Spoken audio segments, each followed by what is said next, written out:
Have you ever been intensely attracted to someone and couldn't explain why? Have you felt pulled toward people who aren't good for you? Toward dynamics you know are unhealthy? Toward patterns you swore you'd never repeat? What if I told you that your sexual desire isn't random, isn't just biology, and isn't something to be ashamed of, but is actually one of the most profound sources of self-knowledge available to you? Carl Jung discovered something revolutionary about human desire.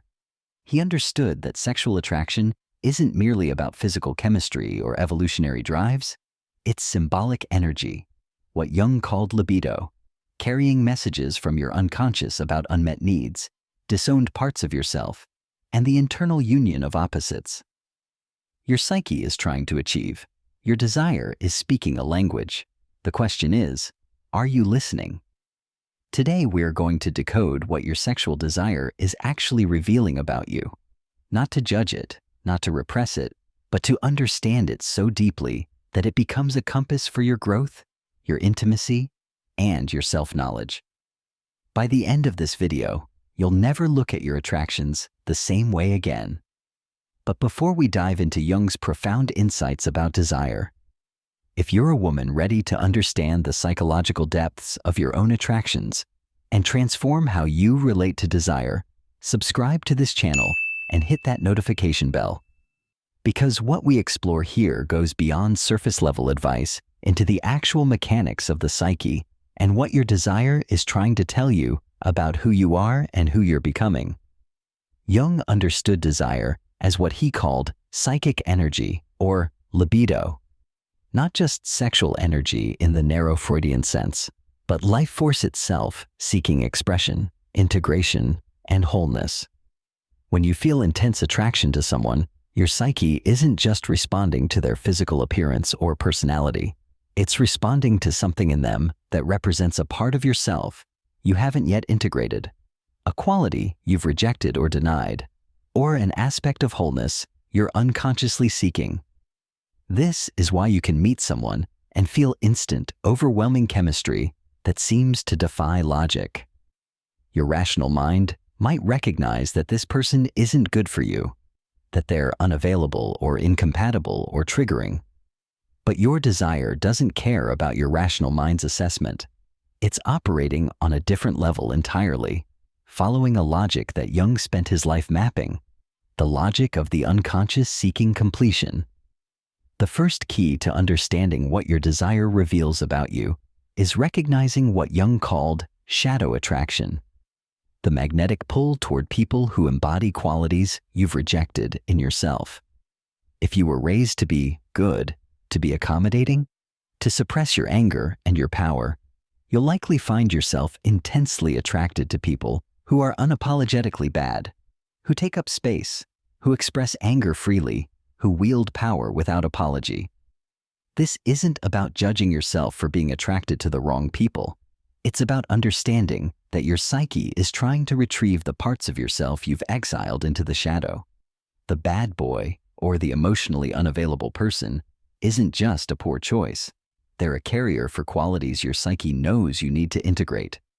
The intensity you feel toward them is your own disowned power, your own suppressed anger, your own rejected autonomy calling to you from outside yourself. Jung observed this pattern repeatedly in his clinical work. Women who'd been socialized to be perpetually nice, agreeable, and self-sacrificing would develop overwhelming attractions to men who were selfish, demanding, and unapologetically self-interested. Not because they were self-destructive, but because their psyche was trying to balance itself by drawing them toward the opposite qualities they'd rejected. The problem isn't the attraction itself. The problem is what you do with it. If you act on shadow attraction unconsciously, if you merge with these people, build relationships with them, try to save them or change them, you'll end up in painful dynamics that feel compulsive and addictive. But if you can recognize the attraction as a message from your unconscious about qualities you need to develop within yourself, everything changes. When you feel that magnetic pull towards someone who embodies what you've rejected, Jung would encourage you to ask, what quality are they carrying for me? What part of myself have I disowned that I'm seeing in them? How can I integrate that quality consciously rather than pursuing it unconsciously through relationship. This is shadow work at its most practical, using your desire as a map to your own wholeness. The second major revelation Jung offers about desire involves what he called the anima and animus, the inner images of the opposite sex that each person carries in their unconscious. For women, the animus is the inner masculine, the internalized image of masculinity shaped by your father, your culture, your early experiences, and archetypal patterns from the collective unconscious. Your animus determines what kind of man you find irresistible, not consciously. You don't sit down and decide what your type is based on rational criteria. Your animus operates from the unconscious, creating instant recognition when you encounter someone who matches its image. This is why you can meet someone and feel like you've known them forever, why certain people feel familiar even when they're strangers, why you're drawn to specific types over and over.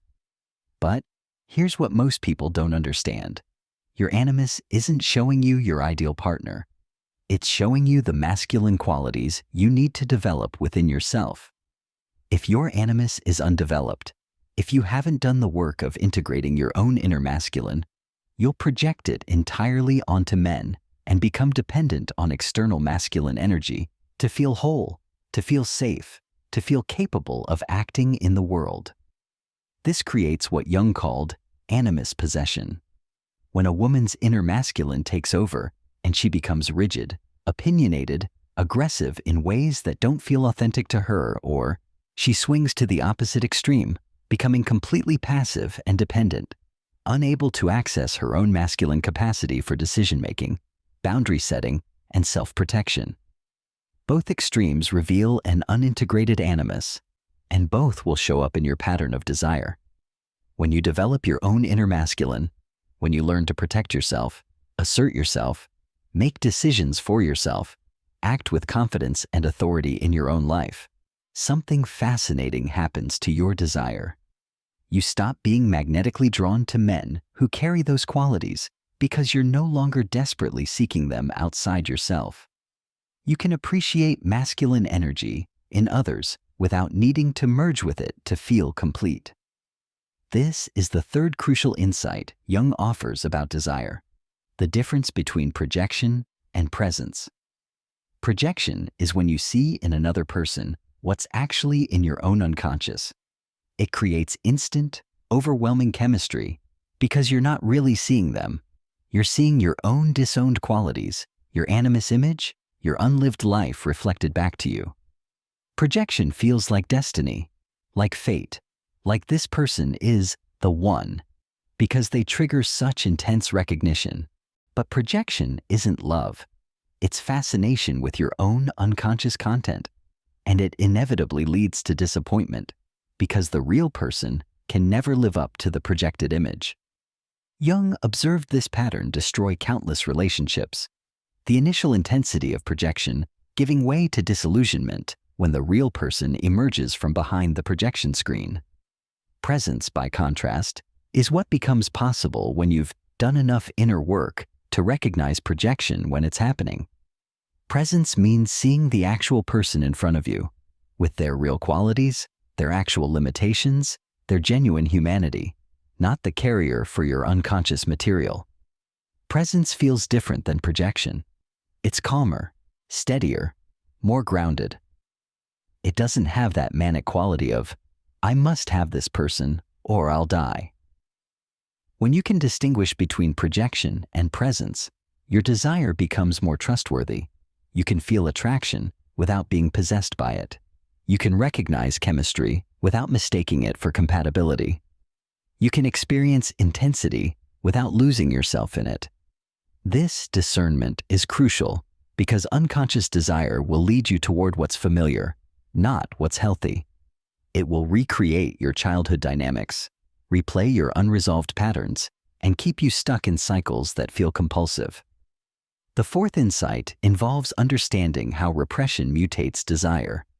Jung was adamant that repressing sexual energy doesn't make it go away. It drives it into the unconscious, where it becomes distorted, compulsive, and potentially destructive.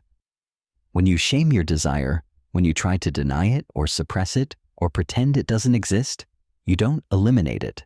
You just lose conscious relationship with it. Repressed desire shows up as shame-filled fantasies you can't control. It shows up as compulsive behaviors you can't stop.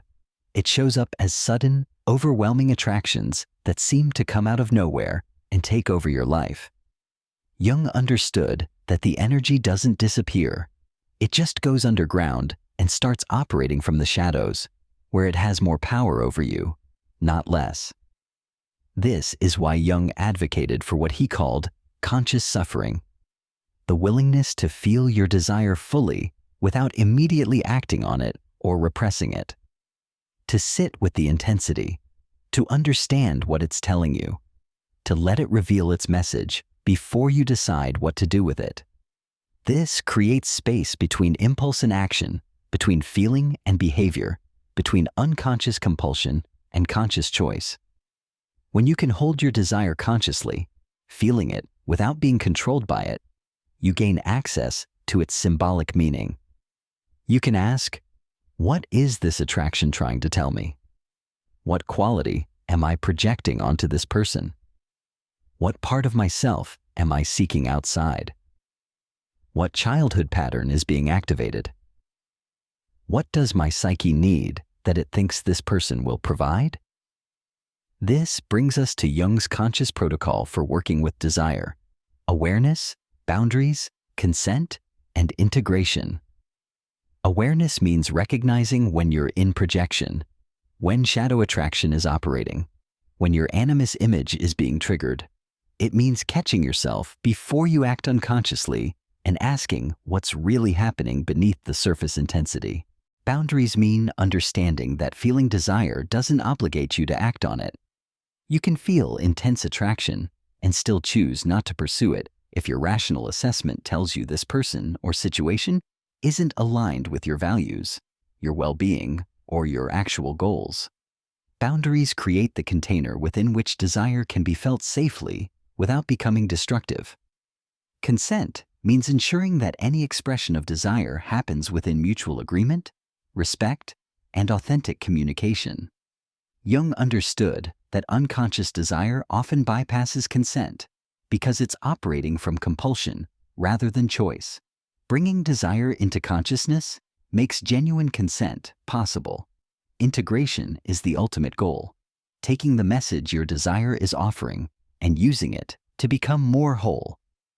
If you're attracted to someone's confidence, develop your own. If you're drawn to someone's emotional expressiveness, cultivate that in yourself. If you're magnetically pulled towards someone's freedom, claim your own. Integration means retrieving your projections and embodying the qualities you've been seeking outside yourself. When desire becomes integrated through this conscious process, something remarkable happens. It transforms from raw, compulsive energy into creativity, courage, and deeper capacity for love. The same libido that was driving you toward unhealthy attachments becomes available for art, for work, for authentic relationship, for spiritual development. Jung called this sublimation, not in the Freudian sense of suppression, but in the alchemical sense of transformation into a higher form. Your sexual desire, when understood symbolically and worked with consciously, becomes one of your greatest teachers. It shows you your shadow, reveals your projections, activates your animus, and points toward the qualities you need to integrate to become whole. This is why Jung said that what you reject within returns as fate until you integrate it and transform. The final truth Jung offers about desire is perhaps the most liberating. Integrated desire changes who attracts you and why. When you've done the shadow work, when you've developed your animus, when you've learned to distinguish projection from presence, your attractions naturally shift. You stop being drawn to people who embody your disowned qualities because you've claimed those qualities for yourself. You stop seeking completion outside because you found wholeness within. This doesn't mean desire disappears or that you become cold and detached.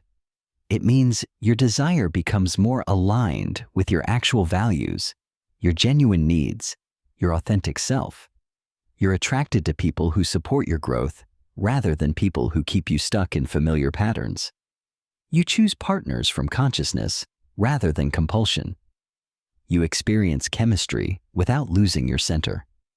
If you've recognized yourself in these patterns, if you're ready to transform your relationship with desire from unconscious compulsion into conscious choice, subscribe to this channel because we explore the depths of Jungian psychology and how it applies to real life, real relationships, and real transformation.